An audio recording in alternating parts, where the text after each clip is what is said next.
كل قضية عندها بداية، ولكن ماشي كل قضية كتخليك تتوقع النهاية. جريمة غامضة، فنان مغربي مشهور، وتحقيق بوليسي يكشف تفاصيل غادي تصدم حتى المحققين. كلشي كان كيقول غير سرقة عادية، ولكن التحقيق غادي يكشف جريمة قتل، خيانة، وثقة تحولات لنهاية مأساوية. اليوم ان شاء الله غادي نرجع معكم القصه الكامله ديال الفنان عبد الله البيضاوي الله يرحمه. فتفرجوا الفيديو حتى الاخر باش تفهموا مزيان اشنو واقع. ها واحد، السلام عليكم، كي دايرين؟ لاباس عليكم؟ نتمنى تكونوا بخير وعلى خير. مرحبا بكم معايا في فيديو جديد وقضيه جديده. قبل ما نبداو كيف العاده ما تنساوش تشتركوا في القناه وفعلوا الجرس باش يوصلكم ديما جديد، وكتشجيعوا دعم منكم ما تنساوش ليا زر الاعجاب. ما نطولش عليكم اكثر، الا كنتوا واجدين يلا نبداو.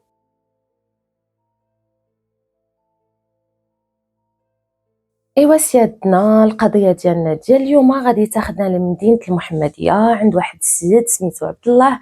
تزاد سنه 1949 في الدار البيضاء وكبر تما. من هو صغير وهو كيحماق على شي حاجه سميتها الفن. كان عزيز عليه يبقى يسمع الاغاني الشعبيه القديمه، العيوط، واي حاجه كتعلق بهذا الشيء كتلقاه هو الاول فيها. زيد عليها كانت عنده موهبه ديال الغناء، اي اغنيه سمعها كان كيحفظها وكيبقى كيغنيها بطريقته الخاصه.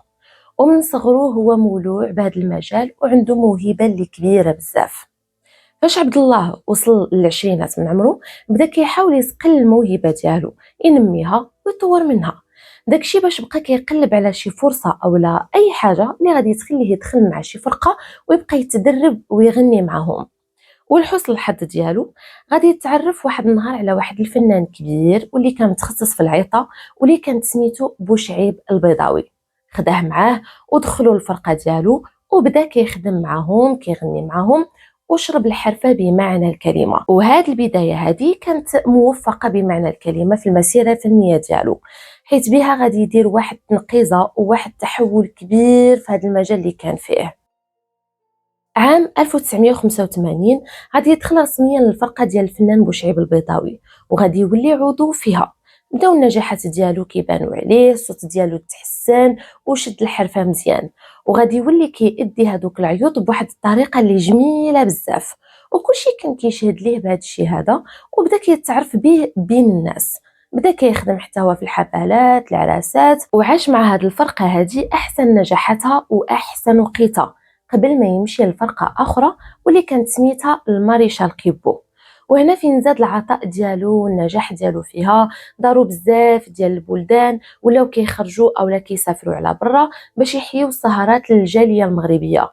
وقدر انه يثبت الاسم ديالو في ساحه الفن والعيوط، وقدر في سنوات قليله يولي مرجع من المراجع ديال التمشيخت. وهذا الشيء هذا اكيد كان بالاعتراف ديال دوك الفنانه اللي كانوا في هذاك الوقت، واللي كانوا كيقولوا بلي عبد الله كان صوته زوين وكان كيعرف يغني العيطه بامتياز وكيتقنها، والبحه ديال صوته زوينه بزاف. الشيء اللي غادي تعطيه ثقه اكثر في الصوت ديالو والموهبه ديالو وحتى في الاداء ديالو. وهنا فين قرر باش يسمي راسو بشي اسم فني اللي يكون معروف به. داكشي باش اختار عبد الله البيضاوي، واللي استوحاه وخداه من الشخص اللي تعلم على يده واللي كان هو الفنان بوشعيب البيضاوي. عبد الله في هذه الوقيته هذه غادي يتعرف بزاف، وغادي يبداو كيجيوه بزاف ديال العروض ديال العمل، لا في المغرب ولا في خارج المغرب، لا في الحفلات والعراسات. فباش يستغل هذا الصعود هذا وهذه الفتره هذه قرر باش يدير واحد الالبوم ديالو يكون خاص به وما يبقاش كيعاود غير العيوط القدامين. وهنا فين غادي يخرج اول البوم ليه واللي كانت سميتو والله ما عرفتو. هذا الالبوم فاش خرج غادي يتشهر بمعنى الكلمه، نجح نجاح مبهر والناس حماقوا عليه. الشيء اللي غادي يخليه يقرر عاود ثاني باش يدير فرقه ديالو تكون خاصه به، واللي غادي يسميها فرقه عبد الله البيضاوي للعيوط. وهنا فين غادي تبدا عاد المسيره الفنيه ديال عبد الله كتزيان كتر وكتر، وحس براسو صافي استقر في خدمته، اموره كلها مزيانه. داكشي باش صافي يعني بدا كيفكر انه يستقر حتى هو ويتزوج على سنه الله ورسوله. وهذاك الشيء اللي كان تزوج ولد وليداتو، وفي نفس الوقت ما سمحش في خدمته اللي كانت غادا وكتزدهر بشكل كبير وغادي وكيتعرف عند بزاف ديال الناس. الشيء اللي غادي يخليه يخرج بزاف ديال الاغاني واللي حتى هما لقاو واحد النجاح اللي كبير، وبزاف ديال المغاربه كيغنيوهم اولا كيعرفوهم ليومنا هذا. ومنهم واحد الاغنيه الا تكونوا عاقلين عليها كانت شهر بها بزاف ديال يديرها الكاس عباس وخليني نتصرف في مكتوبي، بلا عاد دوك العيوط اللي كانوا معروفين في التراث ديالنا بالصوت ديالو، وكانوا عنده بزاف ديال الجمهور المغربي اللي كيحماق عليه. وكان مطلوب بزاف هذا عبد الله هذا كيف قلت لكم لا في العراسات ولا في الحفلات بكاع انواعها.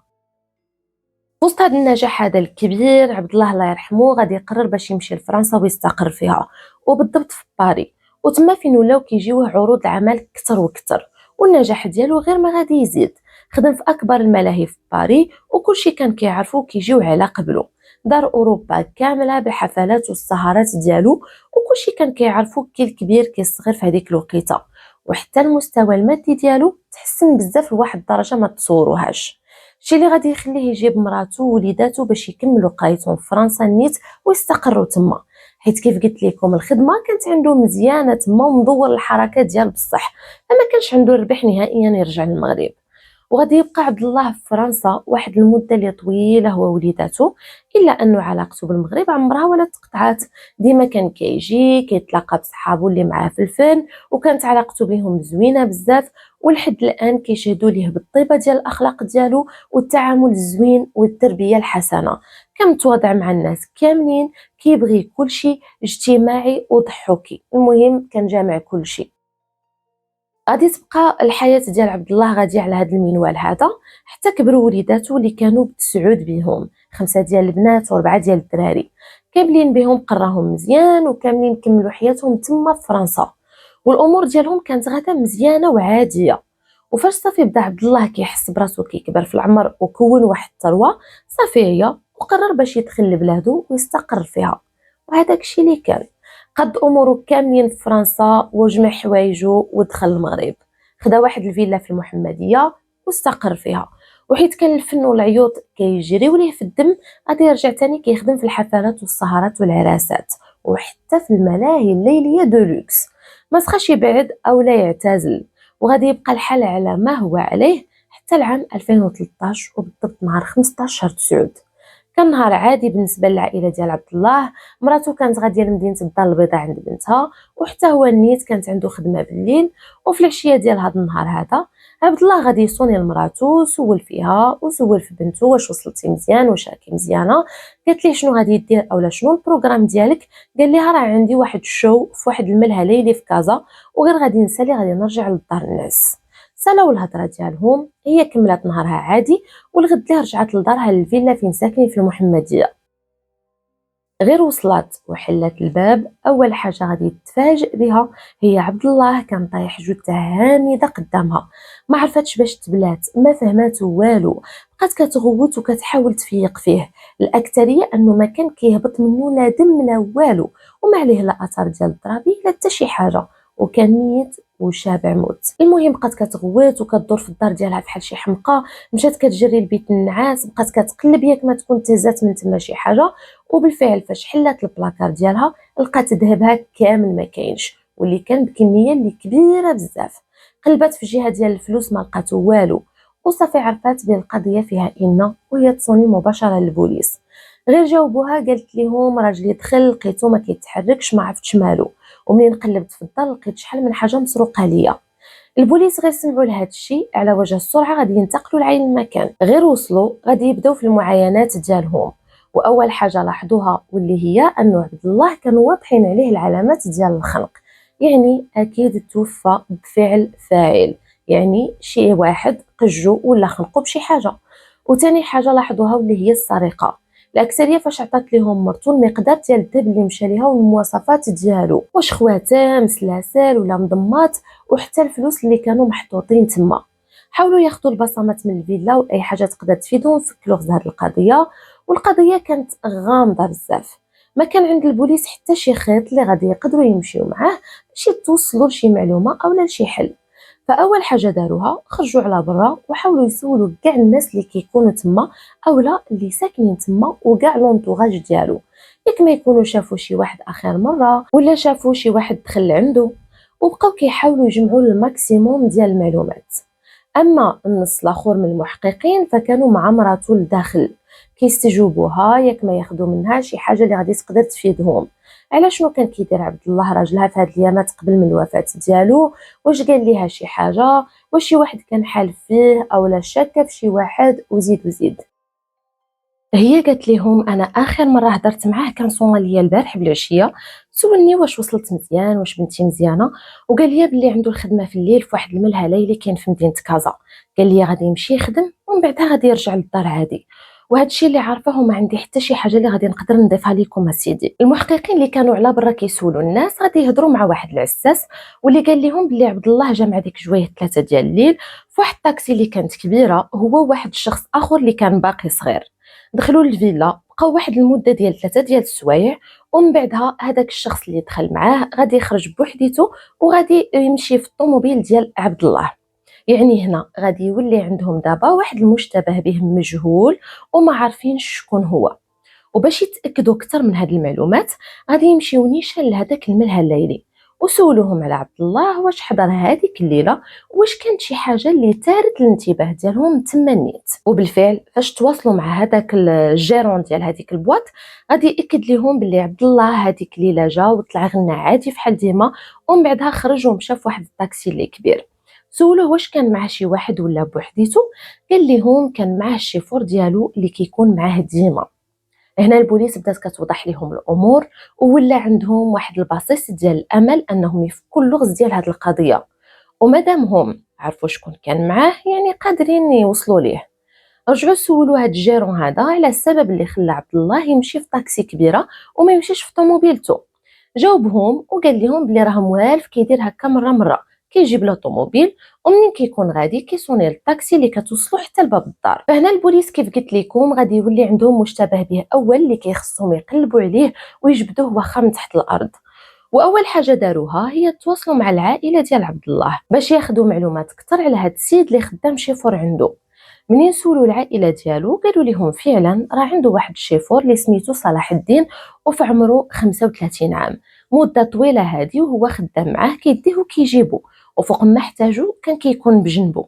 وفاش سولوهم على البلاصه فين كيسكن اولا فين كيكون قالوا لهم حنا كنعرفوه مزيان شكلا وكيجي لعندنا ديما، ولكن فين ساكن ما عارفينش وما غنقدروا نفيدوكم حتى شي حاجه. هنا البوليس غادي يلقاو راسهم في وسط واحد الدوامه اللي ما ليها خروج. كيفاش غادي يقدروا يتوصلوا لهذا الشخص او لهذا السيد هذا وهما ما عندهم عليه حتى شي معلومه من غير السميه ديالو وبلي كان خدام شيفور ديال عبد الله. بداو البوليس كيسولوا هنا وهنا ولهي وكيحاولوا يتواصلوا حتى مع صحابو لا زعما يكون شي واحد فيهم كيعرف الهويه ديال هذا الشيفور، ولكن للاسف والو حتى شي واحد ما عارف عليه شي حاجه من غير عبد الله بوحديته. زيد على هذا الشيء هذا كامل المحققين كانوا عايشين في واحد الضغط اللي كبير بزاف، الاكثريه مع الصحافه والاعلام اللي ما كانوش مخلين من جهدهم بالاسئله، حيت كيف كاملين بينا كنعرفوا راه عبد الله شخص اللي مشهور بزاف وعنده بزاف ديال المعجبين، والقضيه ديالو تعرفت بزاف وتشهرات واهتم بها الاعلام. وليتي فين ما تدور كتلقى الهضره عليه، الهضره كثرات، كل واحد شنو كيقول وكل واحد كيخرج هضره في شكل. وكيف كنقولوا ديما فاش كطيح البقره كيكثروا الجناوه. المهم البوليس كيف قلت لكم كان عليهم ضغط كبير باش يتوصلوا شكون دار هذه الفعله هذه في اقرب وقت ممكن. تحقيقات في هذه القضيه هذه كانت مازال خدامه بالليل وبالنهار، ودازت 3 ايام على الموت ديال عبد الله الله يرحمه ومازال ما توصلوا حتى شي حاجه جديده، حتى غادي يوصلهم واحد الاتصال من عند واحد الذهيبي من مدينه مراكش واللي قال لهم بلي واحد البنت جات لعندي وبعت لي واحد الذهب بواحد الثمن اللي ناقص بزاف وما كان عندها لا روسو لا والو، كان باين عليها التوتر وبانت لي فحال الا مخلوعه. انا شكيت خفت لا نطيح في شي مشكل وانا نقول اللهم نجيبهم لكم ونعلمكم وتشوفوا هذا الشيء براسكم. السيد فعلا جا لعندهم جاب لهم دوك الذهوبات، فاش عينوهم غادي يلقاو باللي فعلا كانوا فيهم نفس المواصفات اللي عطاتهم مرات عبد الله على الذهب اللي تسرق من الفيلا هذيك الليله. خداوه لعند الزوجه باش يتاكدوا، شافته وقالت لهم اولا اكدت لهم باللي هذا الذهب ديالها وهذا غير جزء من داكشي اللي مشى ليها. البوليس غادي يوليو عندهم المواصفات ديال هاد البنت جديده، واخا ما كانوا فاهمين والو واش هادو غادي يكونوا زعما شي عصابه ولا شنو واقع بالضبط. واخا كانوا عندهم هاد المواصفات وهاد المعلومات لا على البنت ولا على داك الشيفور، الا انهم والو ما قدروا يعرفوا عليهم حتى شي حاجه. بقاو كيقلبوا عليهم في اي بلاصه وعمموا حتى المواصفات ديالهم على كاع الناس ياك ما يشوفهم شي واحد. حيت كيف قلت لكم القضيه كبيره، فكان اهتمام كبير من البوليس وكانوا خدامين في ضغط كبير، وكانوا باغيين غير فوقاش يحلوا هذه المساله هذه او هذه المصيبه هذه اللي طاحوا فيها.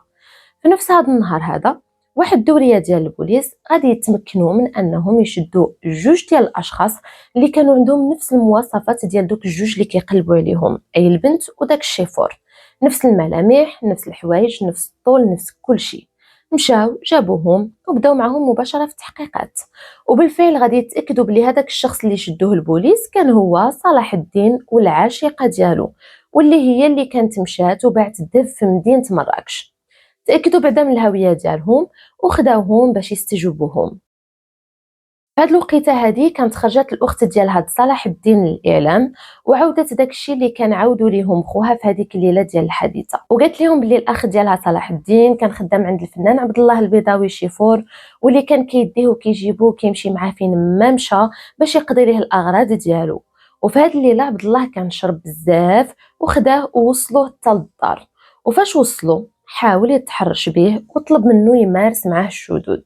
وهنا صلاح الدين ما قبلش نهائيا، الشيء اللي غادي يخليه ينفعل ويخرج على السيطره وتهجم على عبد الله، ووصلت به الامور انه خنقوه وما طلق منه حتى داموا الامانه امانته ولاحوا قدامه جثه حميده. هنا الاعلام ما تيقوا غير فوقاش ياخذوا هذه المعلومه هذه اللي بالنسبه لهم مهمه بزاف ورجعوها عنوان القضيه. كاين ما درتي كتلقى نفس العناوين، كلشي كيهضر وكلشي كيقول باللي فعلا كانت بيناتهم علاقه شاده وكانت جلسه خمريه، ونظريات غير ما كيتزايدوا كيضربوا في السمعه ديال عبد الله الله يرحمه والشرف ديالو وحتى في العائله ديالو. وصلت بهم حتى للخدمه ديالو، ولا كل واحد كيقول هضره وكل واحد كيخرج بشهاده في شكل حقا ما حقا انا شفتو كيدير هكا وانا شفتو كيدير هكا. المهم بزاف ديال الحوايج. هذا الخبر غادي ينتشر بواحد السرعه اللي ما تصوروهاش، وفي هذه الوقيته هذه التحقيقات كانوا مازال مستمرين وكيحاولوا البوليس يعرفوا منهم كاع التفاصيل. صلاح الدين كان باقي ومتشبت بالاقوال ديالو اللي كانت صرحت بهم اختو، وكيقول انا دافعت على راسي، هو اللي تحرش بيا وحاول يهددني وحاول يدير معايا شي حاجه بزز، وانا اللي كدفاعا على نفسي قجيتو بهذيك الطريقه. هنا كيواجهوه البوليس وقالوا ليه منين هاد الشيء فعلا بصح، علاش ما جيتيش وعلمتي البوليس، علاش ما قلتيش بلي دافعت على راسي، وعلاش سرقتي داك الشيء كامل من الفيلا. كلشي كان باين وواضح ووضوح الشمس، غير كانوا كيضرقوا الشمس بالغربال وصافي. الدافع من هاد الجريمه كان باين الطمع ماليه عينيه، الشيء اللي خلاه يدير هاد الشيء هذا كامل. استغل الفرصه فاش كانوا غير بجوج بهم وتهجم عليه، قتلو وهز ليه كاع داك الشيء اللي عنده في الدار وخداه معاه. مشى وتلاقى مع العشيقه ديالو، سافروا لمراكش وحاولوا يبيعوا جزء من داك الذهب وبغاو يكملوا حياتهم عادي حتى غادي يشدوهم. التهمه كانت ثابته عليهم بجوج وغادي يواجهوا ليهم تهمه القتل العمد تكوين عصابه والسرقه الموصوفه. التحقيقات معهم دازت في مده اللي قصيره، وحتى المحاكمه ديالهم كانت في البدايه ديال عام 2014، وغادي يحكموا على صلاح الدين بالمؤبد اما العشيقه ديالو بعامين. وكانت هذه هي النهايه ديال القضيه ديالنا. الى وصلتوا حتى لهنا ما تنساوش تخليو لي الراي ديالكم فيها في التعليقات، وما تنساوش تخليو لي حتى لايك الفيديو. وكانت معكم اسماء، ونتلاقاو في فيديو جديد مع قضيه جديده ان شاء الله، والسلام عليكم.